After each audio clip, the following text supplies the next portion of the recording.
Bom dia, sejam bem-vindos ao programa Verdade e Vida.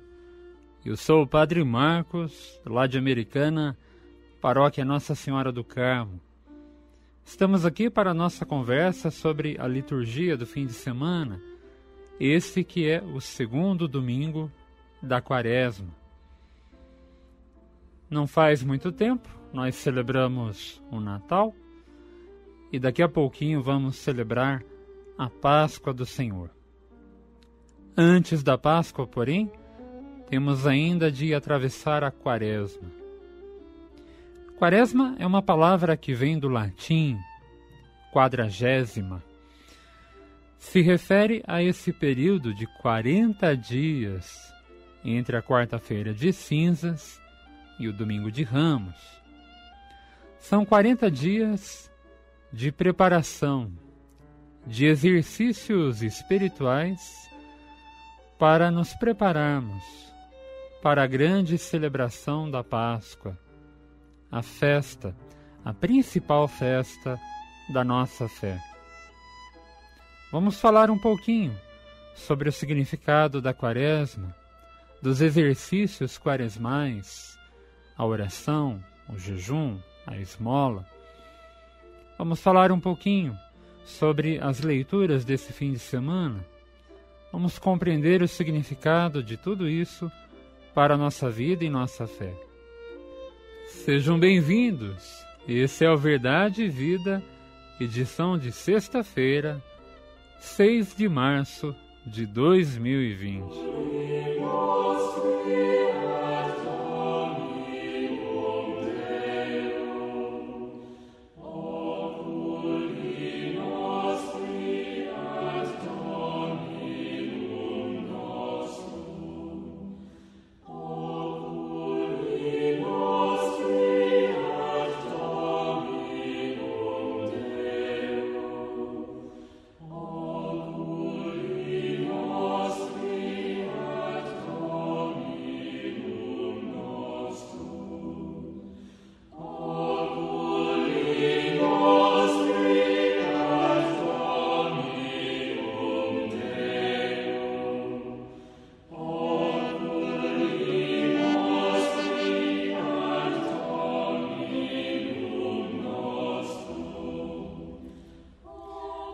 A Quaresma é um tempo de recolhimento, é um convite ao recolhimento, ao silêncio e ao despojamento. Os exercícios, do jejum, da esmola, todos esses exercícios são um convite ao recolhimento, ao silêncio, ao despojamento. Podemos pedir a Deus essa graça, a graça de nos recolhermos, silenciarmos e despojar-nos. Mas isso não significa fugir do mundo. Ao contrário, significa abrir mão dos excessos, abrir mão de tudo aquilo que é excessivo, para nos concentrarmos no essencial. A esmola, a oração e o jejum são exercícios que nos ajudam, podem nos ajudar a alcançar essa libertação. Precisamos nos libertar de tudo aquilo que é excessivo e, portanto, desnecessário. Livres, poderemos voltar a nossa atenção ao que é essencial. Deus é essencial, Cristo é essencial, o reino é essencial, o amor a Deus e ao próximo. Essas coisas fazem parte do essencial. A Quaresma também é um convite a abraçarmos a cruz de Cristo, a abraçarmos, a sermos um discípulo, uma discípula do Cristo Jesus. Abraçar a cruz não significa suportar, simplesmente suportar as dores de cada dia. Abraçar a cruz não significa simplesmente suportar o casamento, suportar o marido ou a esposa, suportar os filhos, suportar isso ou aquilo. Não é isso. Abraçar a cruz significa ser o discípulo. E mais do que isso, significa ser bom. Significa ser bom em meio a tanta maldade. Significa ser justo em meio a tanta injustiça. Significa ser verdadeiro em meio a tanta mentira. Ser o discípulo é uma tarefa exigente, uma tarefa para gente grande, para adultos. Uma boa pergunta é saber se nós somos capazes de assumir os riscos desse caminho, os riscos desse segmento. Estamos realmente dispostos a sermos discípulos e discípulas do Cristo? Ou estamos simplesmente buscando a satisfação dos nossos interesses, o nosso benefício? Essa é uma boa pergunta. Queremos realmente ser discípulos? Queremos realmente viver o Evangelho? Ou estamos simplesmente procurando Cristo, visando os nossos interesses, visando apenas o nosso bem-estar? Nós vamos para o intervalo e daqui a pouco continuamos essa conversa sobre a Quaresma e os exercícios quaresmais.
Quaresma é tempo de conversão.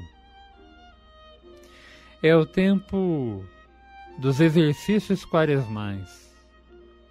Aqueles exercícios bem conhecidos.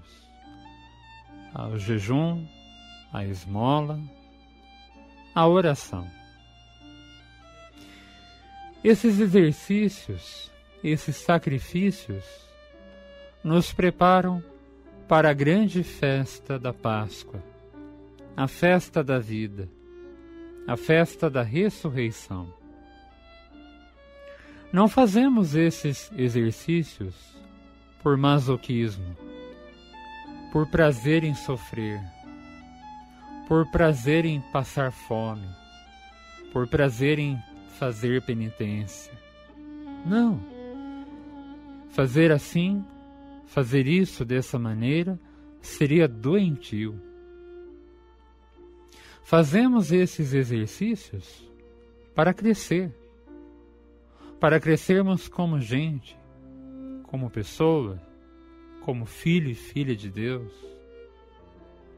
Fazemos a Quaresma para crescer, para ganhar, para melhorar o nosso ser cristão, para melhorar o nosso ser discípulo, para melhorar o nosso ser humano, ser homem e ser mulher, ser filho e filha de Deus. Fazemos a Quaresma para participar e viver a Páscoa, a grande Páscoa, a festa da vida. Os exercícios podem variar de pessoa para pessoa. Se você é novo ou velho, se você está saudável ou doente, se você é solteiro ou casado, se você é rico ou pobre, sim, os exercícios podem variar. Porém, todos esses exercícios, jejum, esmola e oração, nos convidam a esse crescimento, a esse recolhimento, a esse despojamento. Esses exercícios lembram as principais relações que temos na nossa vida. O jejum fala da relação de nós com nós mesmos. A esmola, a caridade, fala da nossa relação com o próximo, com os outros. A oração fala da nossa relação com Deus. Nós, seres humanos, somos assim, um centro de relações. Relação com Deus, com o próximo e com nós mesmos. Cada exercício fala dessas relações, fala do conjunto da nossa vida. Esses exercícios nos ajudam a crescer nas relações, nos ajudam a crescer como pessoa, na totalidade da nossa vida. A oração fala da nossa relação com Deus. Sem dúvida, a relação mais essencial, a relação mais profunda. Rezar é conversar, é ouvir, é falar, é estar com Deus. Rezar é melhorar a oração, não só em quantidade, mas principalmente em qualidade. Rezar tanto as fórmulas conhecidas, o Pai Nosso, a Ave Maria, o Terço, mas também rezar de maneira espontânea, rezar sobre as situações da vida, rezar por aquelas pessoas que pedem a nossa oração, rezar a partir do Evangelho. A oração é o grande alimento, o pão espiritual de cada dia.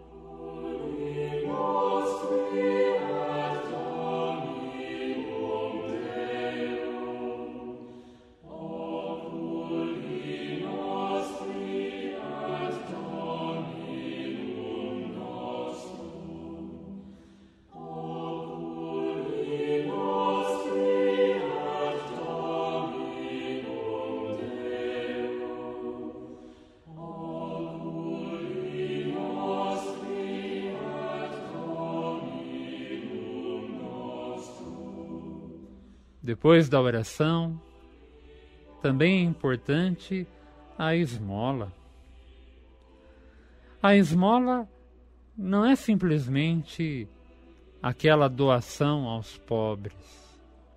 Sim, todos podem e devem dar esmola. Todos podem fazer o bem ao próximo, segundo a sua capacidade. Todos podem e devem ajudar o próximo, partilhando o dinheiro, quando possível, quando necessário. Mas não é só isso. A esmola também é partilhar o serviço, a compreensão, a ajuda concreta. A esmola são as obras de misericórdia, né? Constituem também, né, as obras de misericórdia. Dar de comer a quem tem fome, dar de beber a quem tem sede. A esmola, né, as obras de misericórdia, as obras de amor ao próximo. São maneiras de enfrentar o nosso egoísmo. São maneiras de sair do nosso umbigo, de parar de ficar preso ao nosso umbigo e perceber o mundo que está ao nosso redor, ser sensível ao mundo que está ao nosso redor, ser sensível àqueles que sofrem e sofrem próximos de nós. A esmola é o meio de sair de nós mesmos e sair em direção ao outro. E também tem o jejum. O jejum, o importante não é simplesmente abrir mão da carne ou do peixe. O importante não é simplesmente abrir mão do chocolate ou do café. O importante é aprender a ter controle sobre nós mesmos. É aprender a ter o controle sobre os nossos desejos, sobre as nossas ações, sobre as nossas vontades. O jejum é aprender a fazer a poda, podar da nossa vida aqueles ramos secos, estéreis e até aqueles ramos venenosos. O jejum é aprender a abrir mão de tudo aquilo que é excessivo, que já é desnecessário, ou que nos já prejudica, ou que já nos prejudica. O jejum é talvez abrir mão do excesso, o excesso de trabalho, o excesso de cigarro, o excesso de novelas, televisão. É abrir mão do excesso de internet, dos smartphones. O jejum é abrir mão de tudo aquilo que é excessivo, desnecessário e até perigoso. Esse jejum também nos ajuda a sair de nós mesmos e estar mais abertos a Deus e ao próximo. Por fim, é bom lembrar o que disse Jesus aos discípulos. Uma vez, os discípulos perguntaram a Jesus: por que é que eles não jejuavam, enquanto os discípulos de João Batista praticavam o jejum regularmente? Jesus respondeu aos discípulos que enquanto o noivo estava por perto, não era bom fazer jejum. E aí, caríssimos? E aí talvez o Cristo faz uma lembrança importante.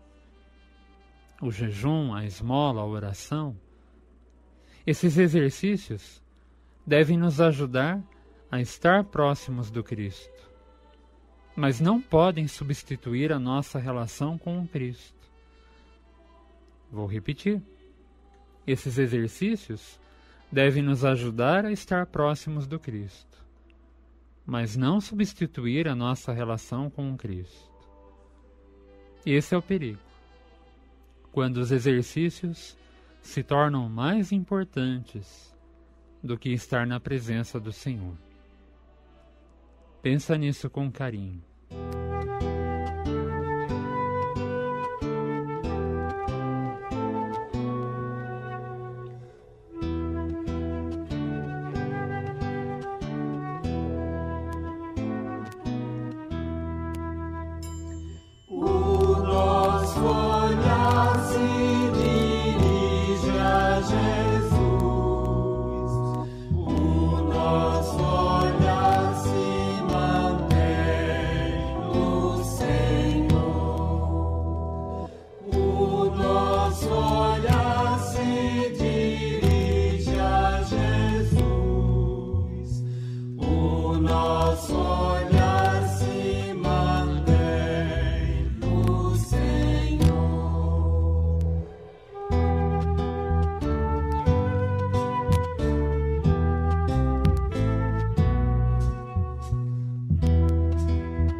Muito bem, você vai escutar agora a primeira leitura desse fim de semana. O texto é de Gênesis, capítulo 12, a vocação de Abraão. O texto fala de um chamado e de uma promessa. Deus chama Abraão, faz com ele uma aliança e faz a ele uma promessa. A partir desse encontro, a partir dessa aliança com Abraão, Deus deseja formar um povo, uma nação. E assim, o Senhor vai preparando o caminho para o Cristo Jesus.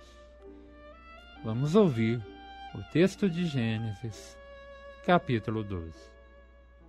Naqueles dias, o Senhor disse a Abraão: sai da tua terra, da tua família e da casa do teu pai, e vai para a terra que eu vou te mostrar. Farei de ti um grande povo e te abençoarei. Engrandecerei o teu nome, de modo que ele se torne uma bênção. Abençoarei os que te abençoarem, e amaldiçoarei os que te amaldiçoarem. Em ti serão abençoadas todas as famílias da terra. E Abraão partiu, como o Senhor lhe havia dito. Livro do Gênesis, capítulo 12.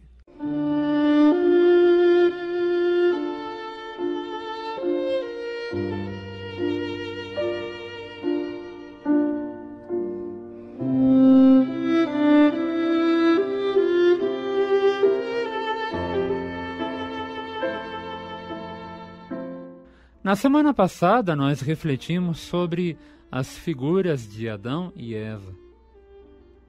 Vimos que os primeiros pais se deixaram levar pelo pecado. A história de Adão e Eva lembra a nossa fragilidade, a fragilidade da natureza humana, a nossa limitação, a nossa imperfeição. Porém, como dizíamos na semana passada, mesmo conhecendo a fragilidade humana, mesmo sabendo de nossas limitações e imperfeições, o Senhor não nos abandonou. Deus não abandona a sua criação, não abandona o ser humano.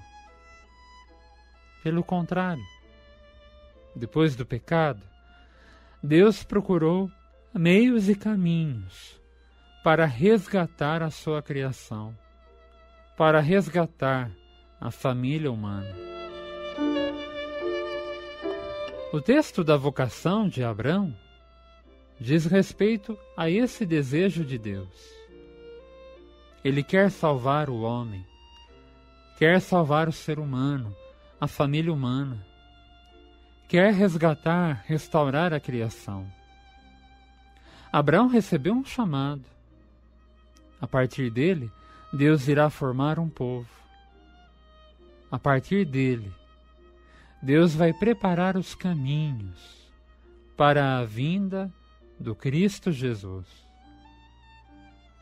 A partir dessa aliança, a aliança que começa em Abraão, a aliança que se conclui, a aliança que chega à sua plenitude com Cristo, a partir dessa aliança, Deus deseja salvar a humanidade. Assim é a nossa fé. De Abraão e Sara vieram Isaque e sua família. De Isaque veio Jacó. De Jacó veio Moisés. De Moisés vieram tantos outros: Ruth, Débora, Judite, Isaías, Ezequiel. De Moisés vieram tantos outros, homens e mulheres que sentiram e descobriram a presença de Deus. Homens e mulheres que, pouco a pouco, foram descobrindo quem era Deus e qual era a sua vontade. Através desses homens e mulheres, Deus foi preparando o caminho. Foi preparando o caminho nos chamando à salvação, até que finalmente enviou o seu Filho Jesus. Deus entrou na história dos homens, fez da história humana o palco da sua revelação. Se serviu de pessoas e acontecimentos para manifestar o seu amor e nos salvar. Devemos agradecer tudo isso. Abraão, Isaque, Jacó, Elias, Moisés, eles não conheceram Jesus. Eles não presenciaram a chegada do Salvador. Mas eles prepararam o caminho. Eles prepararam o caminho para o Cristo, para o Messias. Agradeça a Deus que por meio de Abraão quis formar um povo. Agradeça a Deus que quis salvar toda a gente. Agradeça aqueles que vieram antes de nós e prepararam um caminho para nós. Agradeça a esses homens e mulheres que fizeram aliança com Deus e transmitiram essa aliança para todos nós.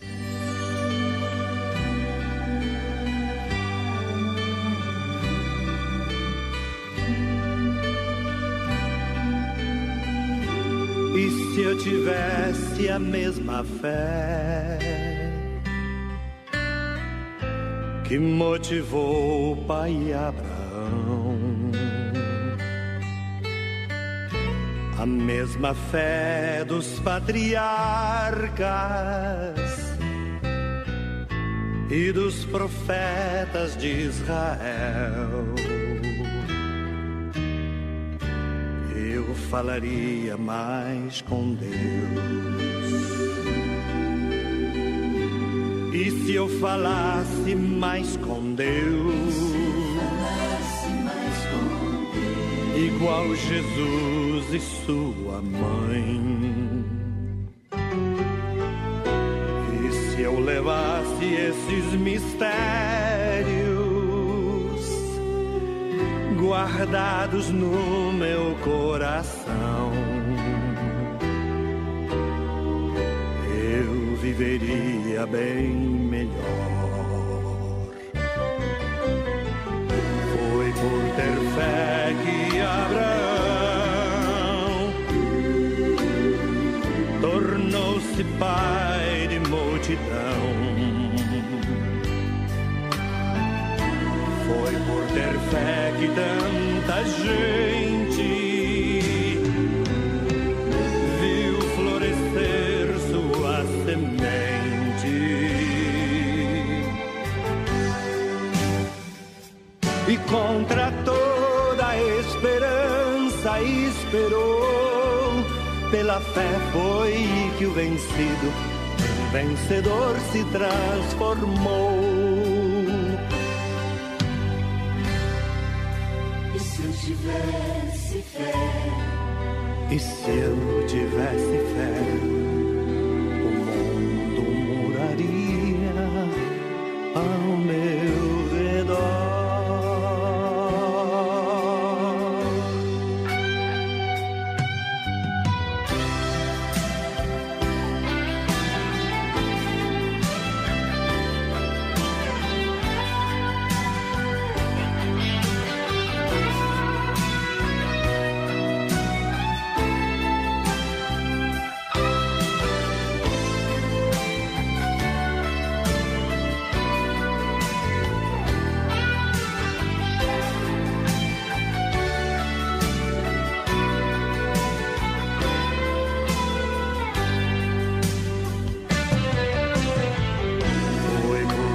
Fé que Abraão tornou-se pai de multidão. Foi por ter fé que tanta gente viu florescer sua semente. E contra toda a esperança esperou. Pela fé foi que o vencido em vencedor se transformou. E se eu tivesse fé? E se eu tivesse fé, o mundo mudaria ao meu redor.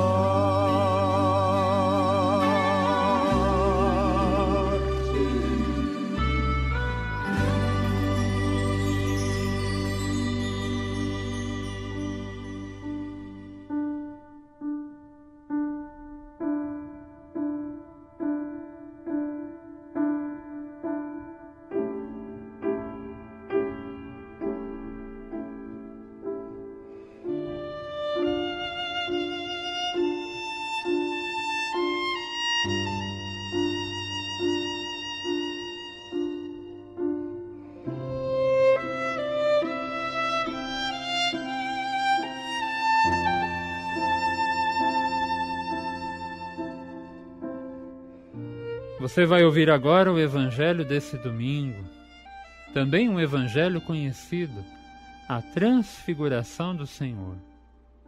Repara como Jesus está ligado ao seu povo, às suas raízes. Repara que nessa Epifania, Moisés e Elias estão presentes. É o Cristo que veio realizar as promessas feitas aos antepassados. Naquele tempo, Jesus tomou consigo Pedro, Tiago e João, seu irmão, e os levou a um lugar à parte, sobre uma alta montanha, e foi transfigurado diante deles.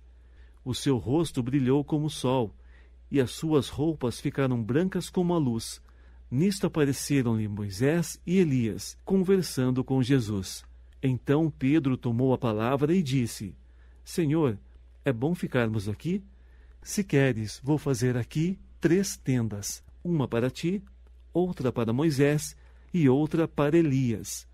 Pedro ainda estava falando quando uma nuvem luminosa os cobriu com sua sombra, e da nuvem uma voz dizia: Este é o meu filho amado, no qual eu pus todo o meu agrado. Escutai-o.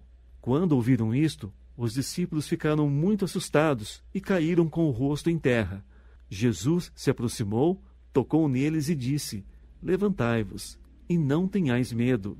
Os discípulos ergueram os olhos e não viram mais ninguém, a não ser somente Jesus. Quando desciam da montanha, Jesus ordenou-lhes: Não conteis a ninguém esta visão, até que o Filho do Homem tenha ressuscitado dos mortos. Evangelho de Mateus, capítulo 17.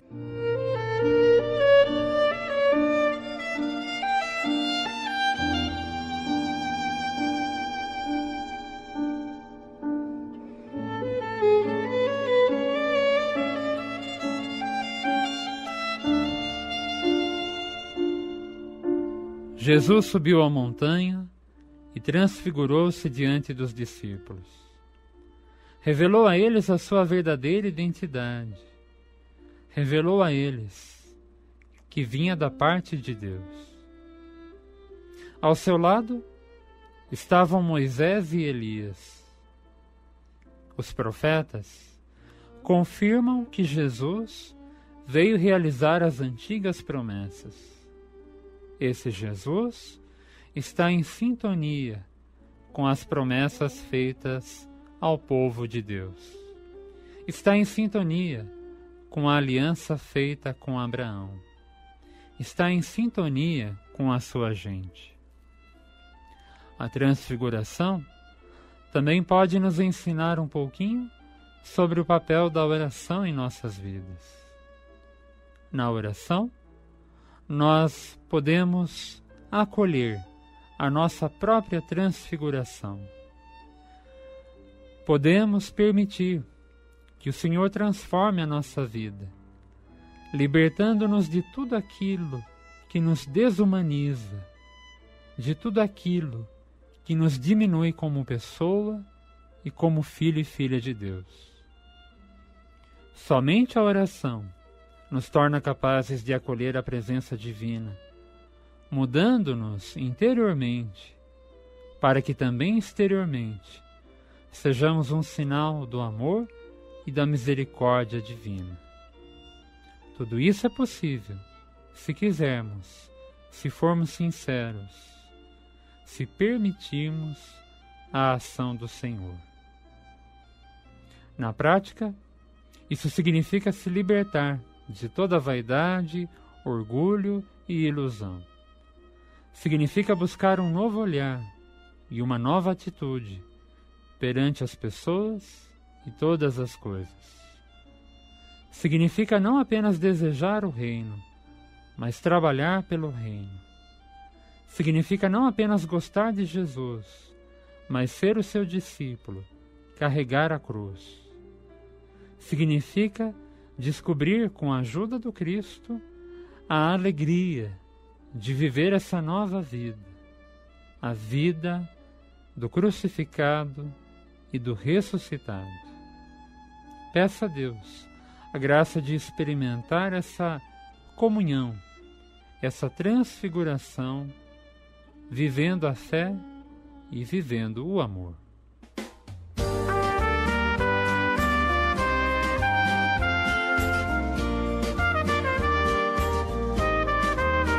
É muito bom a nosso Deus do céu provar, mas tu convidas a montanha a descer e enfrentar toda e qualquer dificuldade para fazer este teu reino acontecer. Transfigurados, ó Senhor, em tua imagem, seremos sempre testemunhas da mensagem do teu amor, da tua cruz e tua glória, que nossos atos resplandeçam tua memória.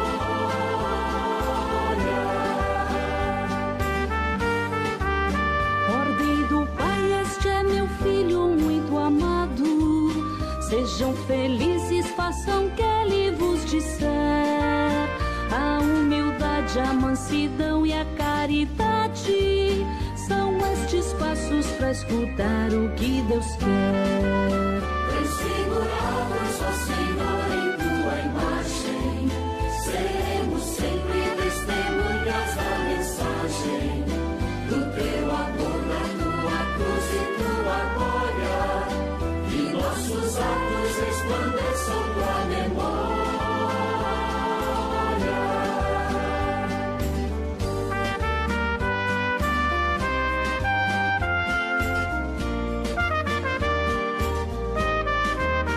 Toda a verdade no Tabor bem revelada exprime a vida e o sonho do cristão, tomando a cruz em toda a sua caminhada, transfigurando o seu próprio coração. Transfigurados, ó Senhor, em tua imagem, seremos sempre testemunhas da mensagem do teu amor, da tua cruz e tua glória, que nossos atos resplandeçam tua memória.